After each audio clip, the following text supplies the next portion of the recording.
বালিসত্ৰ আঞ্চলিক সংস্কৃতি সুৰক্ষা মঞ্চৰ উদ্যোগত বিহু নাচ আৰু বিহু ঢোল কৰ্মশালা আৰম্ভ। কৰ্মশালা উদ্বোধন কৰে অসম সাহিত্য সভাৰ সভাপতি ডক্টৰ সূৰ্যকান্ত হাজৰিকাই। আজি আবেলি কামৰূপ জিলাৰ অন্তৰ্গত পশ্চিম বৰিগুগ মৌজাৰ বালিসত্ৰত বালিসত্ৰ আঞ্চলিক সংস্কৃতি সুৰক্ষা মঞ্চৰ উদ্যোগত আৰু গোপীনাথ বৰদলৈ শংকৰ বাকৰিত আয়োজিত চতুৰ্থ বাৰ্ষিক যমুনা পালা ডেকা সোঁৱৰণী বিহু নাচ আৰু বিহু ঢোলৰ কৰ্মশালা উদ্বোধন কৰে অসম সাহিত্য সভাৰ সভাপতি ডক্টৰ সূৰ্যকান্ত হাজৰিকাই।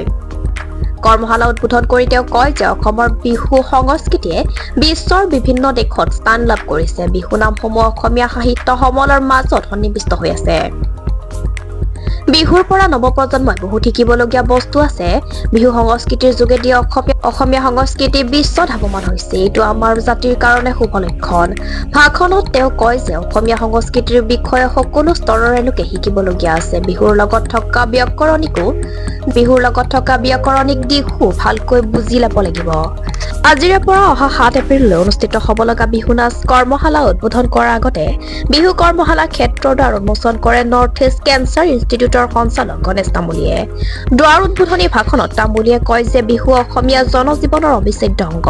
এই বিহুক এটা সময়ত ব্ৰিটিছে যৌনগন্ধি নৃত্য বুলি বন্ধ কৰিব বিচাৰিছিল, যদিও তাক সফল কৰিব নোৱাৰিলে।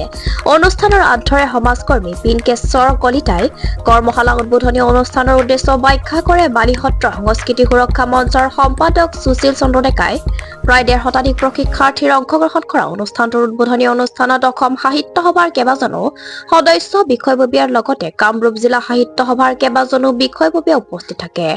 কৰ্মশালা আৰম্ভণিৰ পূৰ্বে প্ৰয়াত সাহিত্য সংস্কৃতিৰ লগত জড়িত প্ৰয়াত ব্যক্তিসকলৰ প্ৰতি শ্ৰদ্ধাঞ্জলি জনায়।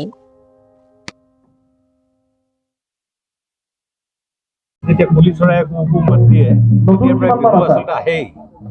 কিন্তু যেই নহওক মেঘে যেতিয়া গৰজে, বতাহে যেতিয়া ধুমুহাৰ আগজাননী দিয়ে, তেতিয়াও বিহু আহে। গতিকে বিহুৰ এই কৰ্মশালা বিভিন্ন জেগাবিলাকত আজিকালি হ'ব ধৰিছে। অসমৰ বিভিন্ন চুকে কোণে এই আমাৰ সামগ্ৰিকভাৱে সমগ্ৰ অসমবাসীৰ কাৰণে এটা বৰ আনন্দৰ বতৰা। আৰু মই ভাবোঁ যে এই নৱপ্ৰজন্মক যি ধৰণে বিহু কৰ্মশালা মাতি পেলাই এই প্ৰশিক্ষণ দিয়া হৈছে, এই প্ৰশিক্ষণৰ যোগেদি আমাৰ সংস্কৃতি বালিসত্ৰ আঞ্চলিক সুৰক্ষা পৰিষদ তেওঁলোকে যি কাৰ্যসূচী আজিৰ পৰা আৰম্ভ কৰিছে, মই আশা কৰিছোঁ প্ৰায় 100-150 আমাৰ প্ৰশিক্ষাৰ্থীক মই দেখা পাইছোঁ ইয়াত। গতিকে মই আশা কৰিছোঁ যে এইসকল নৱপ্ৰজন্মৰ শিল্পীৰ যোগেদি কিন্তু অসমীয়া সংস্কৃতিয়ে এটা সময়ত যথেষ্ট গা কৰি উঠিব। নিশ্চয় আজি নিজেও যেতিয়া আমাক জনোৱা হ'ল ঢোল বাদন কৰিবৰ কাৰণে বহু বছৰ ঢোল দাঙি লৈছোঁ। গতিকে এই সংস্কৃতি আমি সকলোৰে অনুশীলন কিছু নহয় ঢোল বজাই আজি এনেকুৱা অনুভৱ লাগিছে যে বিহু লাগি গৈছে। মানে গাত নাচন উঠি গৈছে বিহুটো বজাই। অসমৰ এটা বাপতি সহন আমাৰ সংস্কৃতি, বিহু নৃত্য সংস্কৃতি। আমাৰ কণ-কণবিলাকে আজি বিহু নৃত্য কৰ্মশালাত যোগদান কৰিছে। মই আশা ৰাখিছোঁ আমি যে ভৱিষ্যতে তেওঁলোকে অসমৰ আগশাৰীৰ মঞ্চত তেওঁলোকে শ্ৰেষ্ঠ বিহুৱতী হ'ব, শ্ৰেষ্ঠ বিহু কুঁৱৰী হ'ব আৰু সন্মান আনিব। অসমত সন্মান আনিব, নিজৰ ঠাই টুকুৰাত সন্মান আনিব। আজিকালি যদি শ্ৰেষ্ঠ বিহু কৰি বিহুৱতী হ'ব পাৰে, গুৱাহাটীত লাখ লাখ টকা তেওঁলোকে দিয়া যায় পুৰস্কাৰ হিচাপে, লগতে বহুত সন্মান। সকলোকে মই শুভেচ্ছা জনাইছোঁ। ইয়াৰ পৰাই আমাৰ বাপতি সাহোনটো ৰক্ষা হওক। মঞ্চৰ চতুৰ্থ বাৰ্ষিক বিহু নাচ বিহু কৰ্মশালা আজি 4 বছৰ আমি উদ্দীপনা কৰি আহিছোঁ। এইটো আমাৰ এই কৰ্মশালাখন যমুনা পালা ডেকা আমাৰ ৰঙীয়া সমষ্টিৰ সন্মানীয় বিধায়ক আজি সভাপতি ভৱেশ কলিতাৰ মাতৃ স্মৃতিত কৰ্মশালাখন আমি আয়োজন কৰিছোঁ।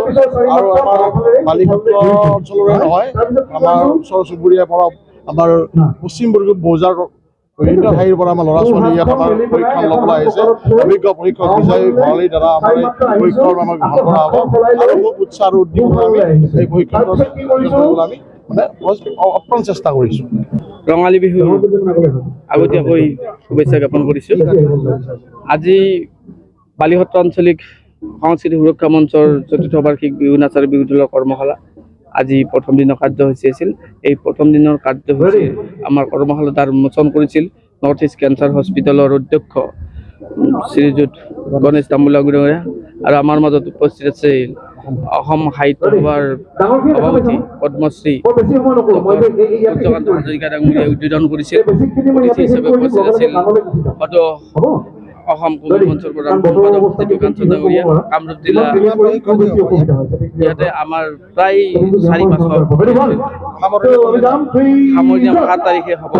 অতি সুখৰ খবৰ যে সামৰণি অনুষ্ঠানত উপস্থিত থাকিব আমাৰ ৰাজ্যসভা সাংসদ ভুৱনেশ্বৰ হাজৰিকা ডাঙৰীয়া, আমাৰ মাজত উপস্থিত থাকিব আমাৰ বিধায়ক ৰমেশ কলিতা ডাঙৰীয়া, আমাৰ মাজত উপস্থিত থাকিব আমাৰ সকলোৰে চিৰপৰিচিত